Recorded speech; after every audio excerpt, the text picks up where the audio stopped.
काशी विश्वनाथ मंदिर का सबसे प्राचीन उल्लेख स्कंद पुराण के काशी खंड में मिलता है, जिसमें इसे विश्वेश्वर कहा गया है, अर्थात विश्व का ईश्वर। इसी ग्रंथ के अनुसार इस ज्योतिर्लिंग की स्थापना स्वयं भगवान शिव ने की थी, पर मंदिर का पहला संरचनात्मक निर्माण राजा हरिश्चंद्र ने करवाया था। राजा हरिश्चंद्र, जो सत्य और धर्म के प्रतीक माने जाते हैं, उन्होंने एक विशाल शिवालय का निर्माण करवाया था ताकि काशी आने वाले हर यात्री को मोक्ष प्राप्ति का अवसर मिले। हरिश्चंद्र के बाद लगभग 1 सहस्त्राब्दी तक काशी समृद्ध और शांत रही, किंतु बाद में विदेशी आक्रमणों और समय के प्रहार से मंदिर नष्ट हुआ। इतिहासकार A.S. सॉल्टेकर अपनी पुस्तक हिस्ट्री ऑफ बनारस में लिखते हैं कि विक्रमादित्य ने जब भारत को पुनः संगठित किया, तब उन्होंने वाराणसी के विश्वेश्वर मंदिर का पुनर्निर्माण करवाया। इसके बाद 11वीं सदी में फिर से मंदिर का पुनर्निर्माण हुआ। यह काल भारतीय वास्तुकला के उत्कर्ष का समय था। काशी पुराण संग्रह और काशी वर्णन ग्रंथावली के अनुसार इस काल में मंदिर की ऊंचाई 85 फीट थी और उसका गर्भगृह चांदी की परतों से सुसज्जित था। लेकिन यह वैभव ज्यादा समय तक नहीं टिका।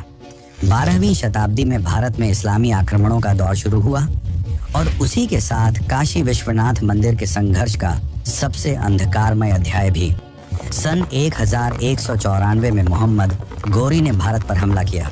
उसके साथ था सेनापति कुतुबुद्दीन ऐबक, जिसने वाराणसी में प्रवेश कर लगभग 500 मंदिरों को ध्वस्त किया।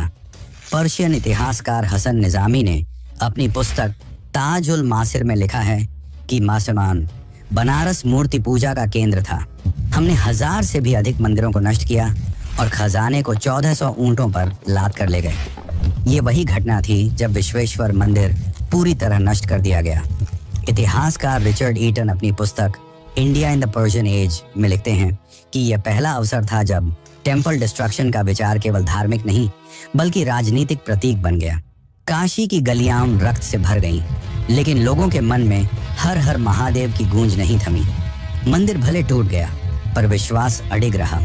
3 शताब्दियों के बाद जब मुगल साम्राज्य में सहिष्णुता का दौर आया, तब सम्राट अकबर ने अपने राजपुरोहित और राजकोषाध्यक्ष राजा टोडरमल को वाराणसी भेजा।